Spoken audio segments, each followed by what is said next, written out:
Kundalini is devoid of attributes. Kundalini is blatantly put life force, creative potential. Look around you, look around life. What do we have? We have duality, we have good and bad, we have different things, we have evil, we have dark, we have light, we have everything, right? Where does it all come from? Creative force. What are the different forms of goddesses? Don't we have some goddesses who we call them as Ugra, which means fierce? And what about Rudra or Shiva or the male form? Doesn't it also have all types of attributes, right? So that creative force that lies at the pit of us is in action all around us and in essence inside of us, and it is latent inside of us, but it has the ability to both destroy and become destructive or become creative. All of this depends on your consciousness. It depends on where we are, which is why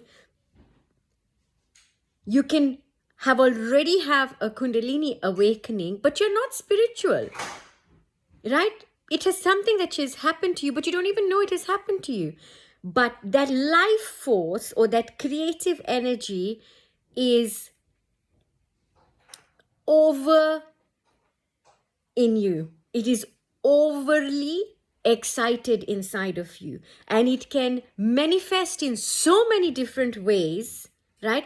But one big reason why we say that have some level of spirituality or divinity or anything that is expanding of consciousness, so that your consciousness is raised and you're approaching all this from an already high vibration, and then have this experience of an awakened Kundalini, because you can not only then harness it and not only use it for creativity, right?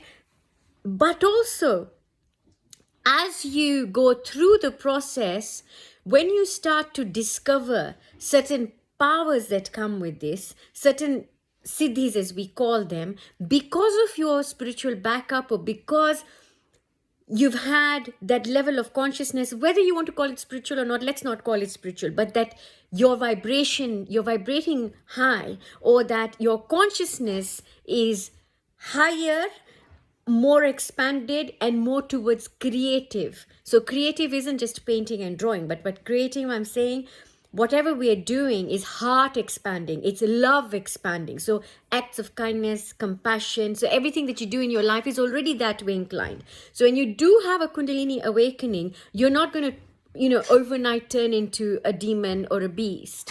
So you see, with this, there is no good and bad. There's no duality in this. It can go either way. It can go absolutely either way, which is why I have said to you before that a Kundalini awakening does not have to result in a spiritual awakening, although it might do, because you may look for answers, right? It might be a calling card for so many other things. Whereas a spiritual awakening will almost always culminate with a Kundalini awakening, gradually unfolding it petal by petal, as opposed to bang, full blown. When it's full blown, that kind of energy is so dangerous, and dangerous because it's so potent. It is so potent, right? One must already have a creative energy inside of them. One must already have taken care of so many destructive elements. So if you're somebody who has a lot of anger in you, you're going to get very angry in a Kundalini awakening. If you're somebody who's got a lot of love in you, you're going to lose all your filters, as far as love is concerned. So there's a lot of things. Kundalini awakening is uninhibiting, right? Because it numbs a certain part of us so that we don't really have that kind of fear that we did, and everything that was latent in us in terms of what we couldn't express, you suddenly express, right? But it comes out in different ways, and which is why I have said that it's not something that is so over spoken about. So you could search everywhere, but you're not going to find the intricacies of this because of the delicate nature of this anyway, at least not from a source that, you will have a lot of mechanics of it, but in terms of it in practice is just a completely different story. So wherever you are, please guys, one, if you think you've got these symptoms, reach out, get some help. Two, if you know that it is Kundalini, that start working on raising your vibe. And if you want it to go back down, or start working on grounding and get physical in your life. So that means get outward creative, and notice any enhanced behavior that is destructive, that is, it is even more pronounced in you, right? So it's very important to just cultivate an awareness so that you can keep a check on who is who, what am I, what is real, what's not. And for now, this is it, guys. Lots of love, happy awakening, whichever way it is, wherever you are. Remember, we are the most complex organism. And because of that, every organism that is complex is self-organizing, it is self-healing.